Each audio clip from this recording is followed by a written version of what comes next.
Oi turma, tudo bem com vocês? Espero que estejam bem, né? Bom dia, boa tarde, boa noite, espero que esteja tudo tranquilo com vocês, na paz, longe do coronga.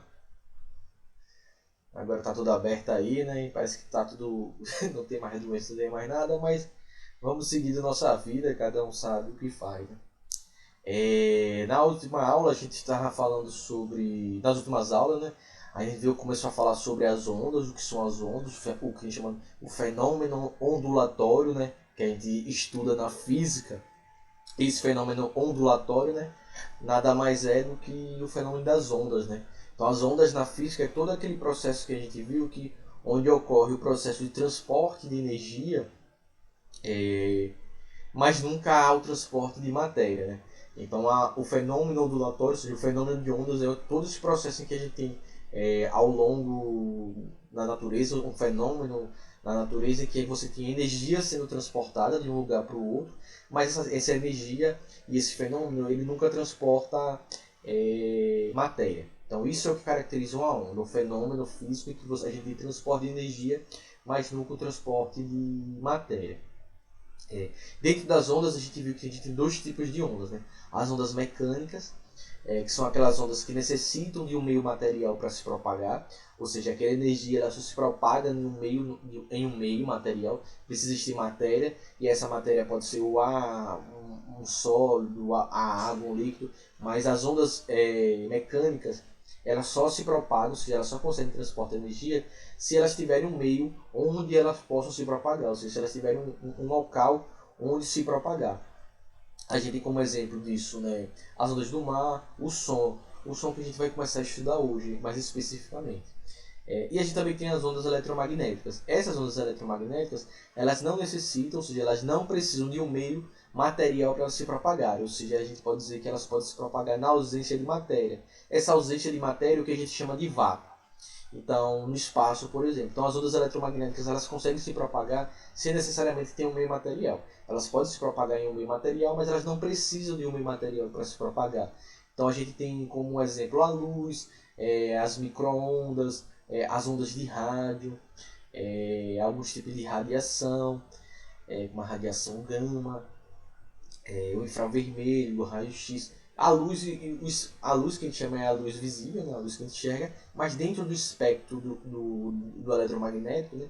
Ou que a gente pode chamar também do espectro da luz, a gente tem uma série de ondas eletromagnéticas que não vão necessitar disso. Mais para frente a gente vai estudar especificamente a luz e na realidade a gente vai estudar o espectro do eletromagnético, né? De forma mais específica. Aí eu detalho um pouquinho mais disso para vocês sobre o fenômeno da luz. Né? E a gente viu que as ondas têm as suas propriedades, né? As ondas periódicas, ou seja, aquelas ondas que vão oscilando com frequência de acordo com sua fonte. Né? Então a gente discutiu bastante sobre o que era a amplitude, né?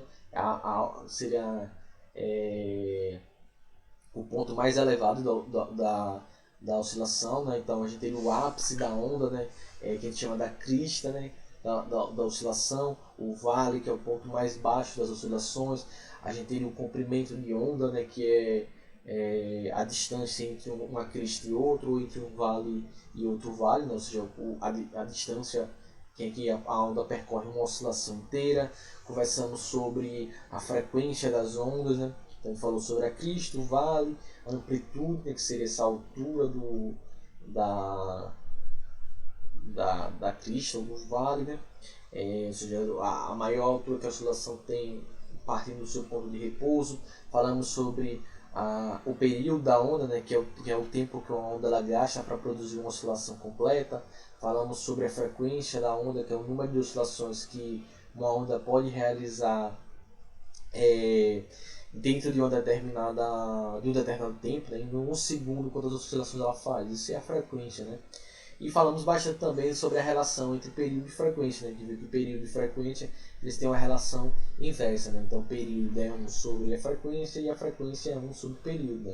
Né? Então a gente viu quanto maior é a frequência de uma onda, quanto maior é a frequência, quanto mais ela oscila, menor é o seu comprimento de onda, quanto maior é a frequência de uma onda, maior é a sua Eita, maior o seu período. Quanto maior a frequência, quanto mais oscilações, menor é o comprimento da onda. Quanto maior é a frequência, quanto maior é a quanto maior é a frequência, quanto mais oscilações acontecem, menor é o comprimento de onda. Quanto menor é a frequência, quanto menos oscilações tem no intervalo de tempo, maior o comprimento da onda, certo? E conversamos também bastante sobre a velocidade de propagação das ondas, pois a gente fez bastante, mostrei alguns exemplos, passei alguns exercícios para vocês aí. Se vocês tiverem dúvidas com esses exercícios sobre cálculo de velocidade de onda, é só vocês falarem, certo? Manda mensagem para mim que eu ajudo vocês. E a gente calculou um pouco sobre como ocorre esse processo esse cálculo das frequências das ondas, né?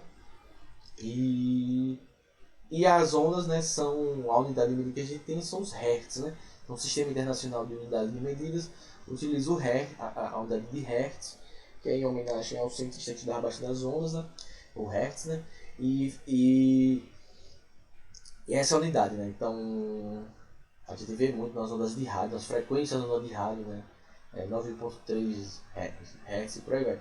E aí ela pode variar, obviamente, né? Então, por exemplo, se for o kHz, né? Então são 1000 Hz. Né? Se for o megahertz, são 1 milhão de Hz. Se for o gigahertz, são 1 bilhão, 1 bilhão de Hz. Se for o terahertz, é 1 trilhão de Hz. Né? Então pode ter essas variações aí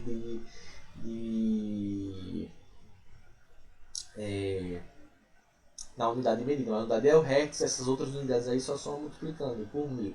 Certo? Por 1000, por 1 bilhão e por aí vai. Né? 1 gigahertz é 1 bilhão. Então, quando fala o computador processador tem 8 GHz, que ele processa 8 bilhões de informações por segundo. Nada mais é que isso, quando o computador tem 8 GHz de 8 GB. Né?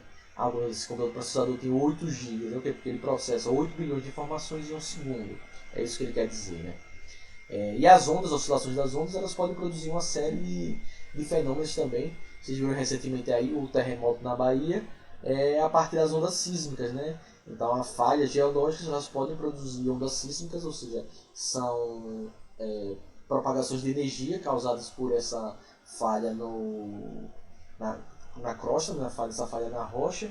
E essas ondas elas podem levar energia, propagar energia, né? Na forma dessas ondas sísmicas, que podem levar esses abalos no chão, que é esse processo de transporte dessa energia, dependendo da força que essa energia, da quantidade de energia que tem, maior pode ser esse abalo. Se for menos energia, menor pode ser esse abalo. Isso aconteceu aí, vocês viram recentemente, né? E também os fenômenos maremotos também, que seria um terremoto que tem embaixo da água, né? No interior da Terra, né? E esse abalo ele pode gerar essas ondas sísmicas, que também é a partir do processo de oscilação das ondas. Né? Hoje a gente vai começar a falar especificamente, sobre o som, certo? Então, já que agora que você já sabe, todas essas características que a gente viu, amplitude, frequência, período, crista, tudo isso vale para o som também, certo? A gente só vai detalhar o estudo de uma onda mecânica, que é o som, e depois a gente vai detalhar o estudo de uma onda eletromagnética, que é a luz, certo? Então eu falei das propriedades das ondas mecânicas, das ondas eletromagnéticas, dos elementos das ondas periódicas, velocidade e tal, e a gente utiliza isso também para estudar. Então a gente vai pegar um exemplo de onda mecânica, que é o som, estudar o som mais detalhadamente, e depois a gente pega um exemplo de onda eletromagnética, que é a luz, e estuda lá mais detalhadamente. Né? Então agora que a gente já explorou, né, essas características do som, das ondas, tudo isso que a gente aprendeu nas ondas ela vai ser aplicado no som. Né? Certo? Então quando for falar de frequência, de período, de velocidade do som, a gente vai usar os mesmos mecanismos que a gente estudou nas últimas aulas. Né? Então quando a gente fala com as pessoas, né, que estão próximas da gente ou distantes ou em posições mais próximas, distintas, em uma altura, em outra altura, assim, a pessoa está no segundo andar do prédio, pegando merendar, a pessoa gritando, fulano e tal, não sei o que, suba. Então Samir, vem pra casa, não sei o que, essas coisas. A gente fica, quando a pessoa dá um grito, a gente não sabe, mas às vezes a gente consegue identificar mais ou menos de onde aquela pessoa está falando, mesmo sem ver aquela pessoa. A pessoa gritou na janela, mas a gente consegue saber de onde aquela pessoa gritou, porque a gente conseguiu captar, né, esse som e a gente consegue mais ou menos ter a direção dele que ele vem. Às vezes, se você for num lugar muito aberto, você vai escutar o som, mas às vezes, dependendo da distância que você esteja, você não consegue identificar, porque o som ele vai ter essa tendência a se espalhar, né? Então o som ele vai tender a... então ele se propaga com as outras ondas, né? Então ele tem uma tendência a desde se propagar, por exemplo, numa superfície lisa de um lago, né? Mas no ar, a diferença do ar é que no ar ele vai se propagar em todas as direções, né? Então, das fontes sonoras, de onde alguém falou, de algum som que foi ligado, até nossas orelhas, né? Que é nosso pavilhão auditivo, e nossos ouvidos internos, que servem no nosso corpo para captar os sons, as vibrações que são produzidas nessas ondas sonoras, né? Elas vão se propagar pelo ar de formas distintas e às vezes a gente não consegue identificar necessariamente de onde vem aquela fonte sonora. Mas o som ele é capaz de se propagar basicamente em qualquer meio material, ou seja um meio material sólido, seja um meio material líquido, seja um meio material gasoso, que é o ar que a gente fala mais comumente. Mas se a pessoa está lá e você fofoqueiro, né, bota o ouvido na porta, e vocês começam a escutar com maior nitidez que as pessoas estão falando do outro lado, a história do copo, né? A pessoa bota o copo e escuta, ou com as vibrações do chão, né? Já tinha aqueles filmes que a pessoa bota o ouvido no chão e começa a escutar o som de alguém se aproximando que está muito distante e que pelo ar não estava ouvindo esse som. Ou até mesmo na água, né? Aqueles filmes de guerra filme de guerra que os navios eles vão captando pelo radar, né? O sonar submarino, outros barcos que estão se aproximando, ou um torpedo que é lançado na água e eles conseguem captar ele se aproximando. Eles conseguem fazer isso a partir dos processos que envolvem as ondas sonoras, né? Então, o som como onda mecânica ela sempre precisa disso, então, de um meio material para se propagar. Então, ela pode vibrar, então, uma molécula de ar vibra a outra quando o som é produzido e ela vai propagando essa energia, né? Então, geralmente o som ele se propaga melhor em meios sólidos, depois em meios líquidos e, por último, nos gases, né? No ar, a tendência de se dissipar o som é muito maior, né? Então, todo o corpo que vibra, né, que tem as suas moléculas que são capazes de vibrar, são passíveis de propagar o som, né? Então, obrigatoriamente, o som ele vai precisar de um meio material para se propagar. Então, é por isso que no espaço o som não se propaga, né? Então, por exemplo, aqueles filmes que a gente vê de coisa do espaço, que explodem nave, sei lá, os Star Wars, os Star Trek e Interestelar da vida. Interestelar não, né? Interestelar até que não tem som no espaço. Né? Mas há muitos filmes, em 2001 também, onde no espaço também não tem. Mas muitos desses filmes, principalmente de ação e aventura no espaço, eles têm as batalhas, explosões, tem o barulho, né? O som é produzido, mas na realidade isso está errado de acordo com a física, né? Porque na realidade na ausência de matéria, que é o espaço, né? No vácuo, o som não tem como se propagar. Mas como é um filme de ação, né? Tipo, se tiver lá uma guerra e tem das explosões não tem som nenhum, você acaba retirando um pouco da emoção daquele filme. Mas então, o som ele vai precisar de um meio material para se propagar obrigatoriamente porque ele é uma onda mecânica. Então, de forma para a gente poder continuar um pouquinho aqui nessa introduçãozinha do som, então a gente, como eu falei, diariamente, né, a gente vai estar sendo exposto a diversas fontes sonoras, né, que podem nos afetar de maneiras mais positivas e em alguns casos mais negativas, né. Por exemplo, então, o som da chuva, das músicas que a gente escuta, o silêncio para a gente conseguir dormir, né, a gente consegue dormir no barulho infernal, né. Então as ondas sonoras elas são muito importantes no nosso cotidiano, né? E possuem muitas características que podem nos auxiliar constantemente. Então, o som é algo que está presente no nosso dia a dia, está presente na nossa vida. A gente se comunica verbalmente a partir do som. Nossa linguagem utiliza a parte do som, uma das formas mais comuns de linguagem de comunicação, né? Ela se utiliza muito do som, né? Então essa onda mecânica, né? Ou seja, que precisa se propagar em um meio material. Quais são as características do som? O som a primeira característica, o som é uma onda que a gente chama de onda tridimensional. Isso significa dizer o quê? Que o som ele se propaga em todas as direções, certo? Então ela se propaga nas 3 dimensões. Então o som ela se propaga e se manifesta em todas as direções, né? O som também ela é considerado uma onda longitudinal. O que significa dizer que ela é uma onda longitudinal? É o tipo de onda em que o tipo de vibração que gera é paralela à sua propagação.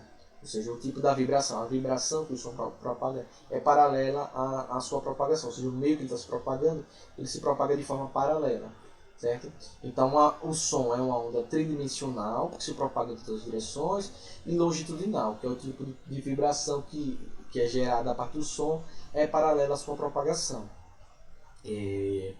Então tem um esqueminha aqui, deixa eu botar aqui para vocês verem. Deixa eu ver, apareceu aqui. Pronto. Aqui a gente tem um esqueminha que aí em cima, né? Que essa imagem, né? Ela representa o esquema de uma onda sonora, né? Ou seja, ela mostra a sua fonte, né? Que seria esse alto-falante aí, apontado para lá, né? Da esquerda para a direita, e as regiões que alguns fenômenos podem acontecer no som. Então a gente veja lá o sentido da propagação, tá lá em cima, né? O sentido da propagação do som, e ele vai apresentando aí algumas regiões que a gente chama de compressão, né? O som ele fica comprimido, né? E algumas regiões de rarefação das moléculas do ar, né? Então essas bolinhas são as moléculas do ar, né? Então tem uns pontos que elas estão mais próximas e as mais afastadas. Isso caracteriza, né, as ondas, como eu falei, as ondas como ondas longitudinais, né? Ou seja, essas ondas que vão, a sua propagação a sua vibração é paralela ao sentido de sua propagação, né? E aí as ondas sonoras, elas podem sofrer alguns fenômenos ondulatórios, né? Que são basicamente 4 fenômenos, né? Que é o fenômeno de reflexão, o fenômeno de refração, o fenômeno de difração e o fenômeno de interferência. São 3 fenômenos que podem acontecer com as ondas, certo? Um exemplo de reflexão é o eco, certo? Então, que eu já fez eco, fala e vai falando e vai repetindo, né?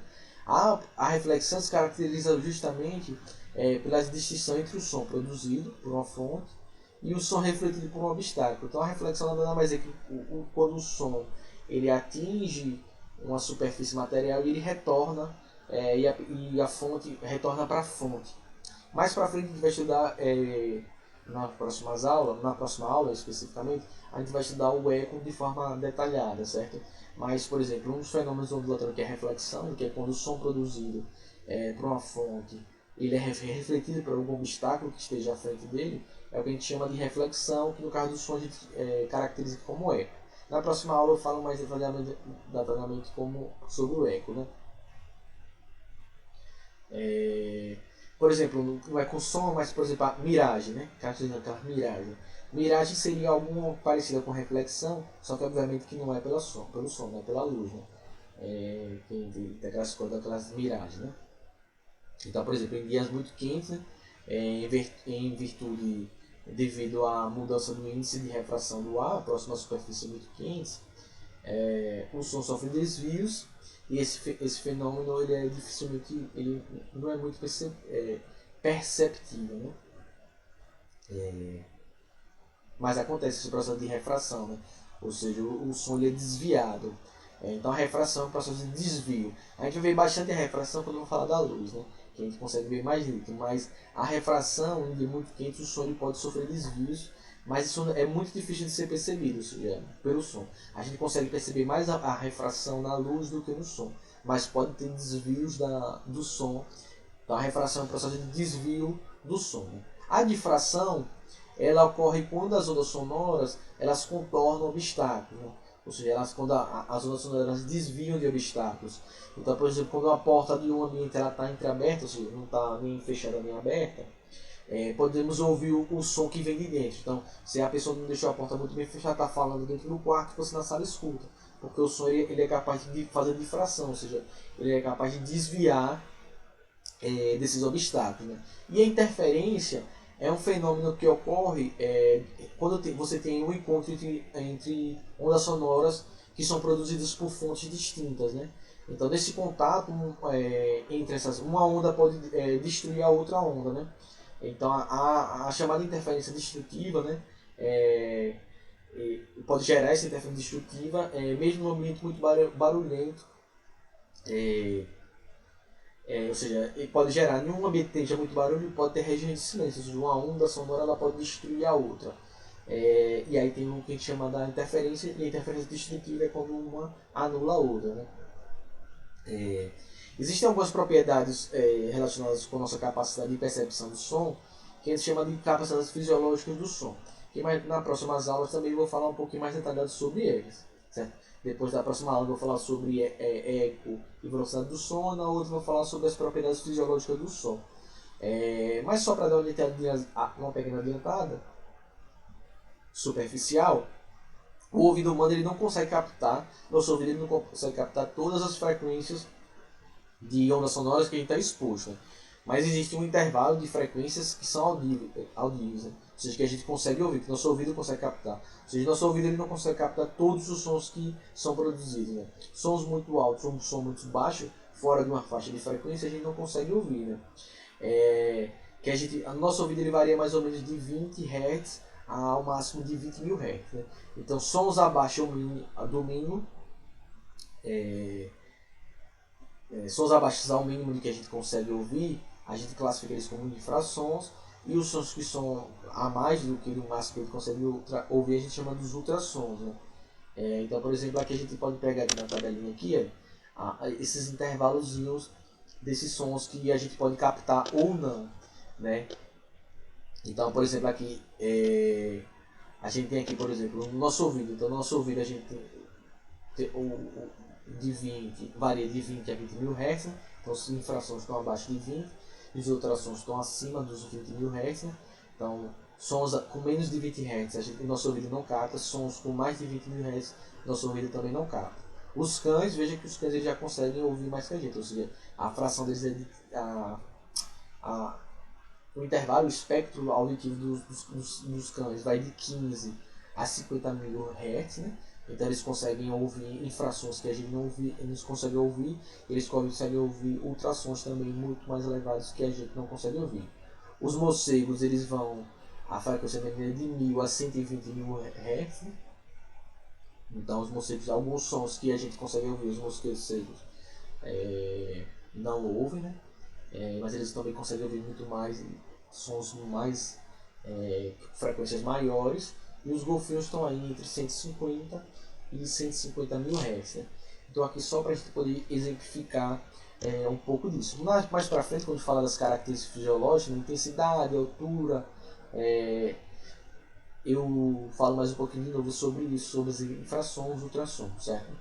Existem algumas aplicações tecnológicas que os sons de sons que a gente não consegue ouvir, por exemplo, que a gente utiliza bastante na medicina, por exemplo. Um deles é que a gente utiliza para fazer o diagnóstico por imagens, que é feito a partir dos ultrassons, né, os chamados exames de ultrassonografia. Quem já fez aí ultrassom do abdômen, não só faz quando a pessoa está grávida, mas faz, por exemplo, para captar a pessoa está grávida, mas quem já fez para ver as condições dos órgãos do abdômen faz ultrassom. Esse exame, né, eles utilizam ondas de alta frequência, que são direcionadas para os nossos órgãos, ou às vezes para o feto, para saber se a pessoa está grávida, né, ou ver as condições que o feto está, né, nos exames de pré-natal. E aí o que acontece é isso, quando o som bate, ele reflete, né, acontece a reflexão dessas ondas, e um computador ele gera as imagens a partir da reflexão do som. Então, desses ultrassons, né? Então você consegue ver a imagem lá que já viu, né, do fetozinho na barriga da mãe, ele é produzido a partir desses ultrassons. Então o som bate, quando ele reflete, o computador ele produz essa imagem.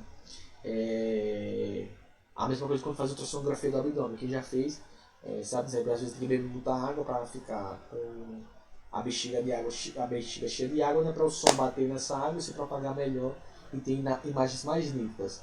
Então é um exemplo, sonares, como eu falei no começo, né, que são utilizados por submarinos, tem funcionamento semelhante ao aparelho de ultrassom, e eles mostram as distâncias e as dimensões que estejam, por exemplo, à frente dos obstáculos. Outra característica assim, que a gente tem importante é o que a gente chama da ressonância. Então, gente, todo o corpo ele é capaz de oscilar ou vibrar em uma frequência natural de vibração. Então, todo o corpo ele é formado por moléculas, por átomos que são capazes de vibrar, de oscilar, né, e vibrar em uma frequência natural de vibração. Né? Isso acontece porque, né, as moléculas do nosso corpo vibram, então a gente tem uma frequência de vibração. Né? Então essas moléculas vibrando em conjunto determina a frequência natural de vibração de um corpo qualquer. Então, de qualquer corpo a gente tem esse conjunto determinado pela vibração desses corpos, né? Seria uma vibração natural do corpo. Então todo o corpo ele tem uma vibração natural. Né? Então, por exemplo, uma vara de bambu, um copo, uma ponte, todos os corpos têm uma frequência natural de vibração. Eles vibram de acordo com a frequência. Nosso corpo, né, tudo que é formado por átomos vai ter uma frequência de vibração natural. Né? Agora, o que pode acontecer é, se a gente, vamos supor que perto de algum desses corpos, por exemplo, aqui do copo, aqui que parece o sujeitinho ali cantando, foi emitido um som exatamente na frequência natural da vibração do corpo. Então, o que pode acontecer? Então, se uma fonte sonora ela produzir um som, uma onda sonora que vibre na mesma frequência que a frequência natural de que algum desses objetos, uma ponte, um copo, o que pode acontecer? A amplitude dessa vibração sonora, ou seja, a amplitude da vibração das moléculas do corpo, ela vai aumentando, até acontecer um fenômeno que a gente chama de ressonância. Ou seja, se uma fonte sonora, então o que a ressonância está dizendo ali? A ressonância ela ocorre quando a frequência de uma onda emitida coincide com uma das frequências naturais de um sistema, que pode ser um corpo ou um objeto. Assim, os dois entram em estado de ressonância. Então, se uma onda sonora ela emite uma frequência que seja idêntica à frequência natural de vibração do corpo, ela vai fazer com que esse corpo, a amplitude da vibração dessas moléculas desse corpo, ela vai aumentando. E ela aumenta, e aí vai acontecer ressonância, certo? Essa vibração. Então, o que pode acontecer quando o corpo entra em ressonância? Se for uma estrutura rígida, você pode danificá-lo e causar uma rachadura. Né? Que é o caso aqui desse menino. O cara está aqui cantando, o menino está cantando, ele está produzindo som que tem a mesma frequência natural da frequência aqui das vibrações do copo. O que acontece? Ele vai aumentando a amplitude do copo, eles vão entrando em ressonância, que pode acontecer o copo estourar. Né? A ressonância tem uma coisa que aconteceu também, uma ponte nos Estados Unidos, na ponte Tacoma, em 1940, ela desabou do nada. E aí até hoje a explicação que é mais aceitável é que a ponte ela entrou em ressonância com o vento. Então o vento produzindo onda sonora, a frequência que o vento estava causando, a frequência a frequência das ondas que o vento estava produzindo, ela entrou na mesma frequência que a frequência de vibração natural da ponte. E aí como elas entraram na mesma frequência, o que aconteceu? As moléculas da ponte começaram as suas vibrações começaram a aumentar de amplitude, ou seja, elas entraram em ressonância, as duas estavam vibrando na mesma frequência, e essa ressonância foi aumentando a amplitude da vibração natural das moléculas e da estrutura da ponte, e essa amplitude foi aumentando. Quando eles entraram em ressonância, aumentou. Como a ponte ela tem essa estrutura rígida, ela acabou desabando. Então, um cara cantando, se ele consegue alcançar a frequência de vibração natural de um copo, ele vai fazer com que as vibrações vão aumentando a amplitude das vibrações naturais do copo, e ele pode chegar ao momento que entra em ressonância e fazer o copo estourar. por exemplo. Então, a ressonância ela é responsável pela sintonia das estações de rádio, né? E pelo aquecimento, por exemplo, dos alimentos no micro-ondas. Né? Então, no micro-ondas, as moléculas do alimento ela entram em ressonância com micro-ondas, aumentando sua agitação térmica e, portanto, sua temperatura.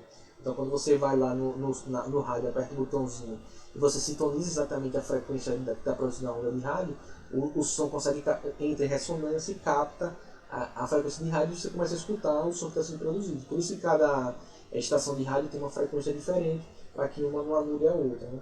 E no micro-ondas é isso. Né? Então, o micro-ondas começa a produzir as oscilações, as ondas, que entram na mesma frequência do alimento, dependendo do tempo lá, né? E ele vai fazendo com que vá aumentando a amplitude a amplitude de vibrações das moléculas do alimento, que vai aumentando essa amplitude, ele vai agitando e entrando em ressonância, aumenta essa amplitude e começa a gerar calor e aquece o alimento. Certo? Então tá aí um pouquinho sobre o som, certo? Uma introduçãozinha ao som. Na próxima aula a gente discute mais sobre o eco e a velocidade do som, certo? Então fiquem bem, se cuidem e a gente se vê na próxima aula. Tchau!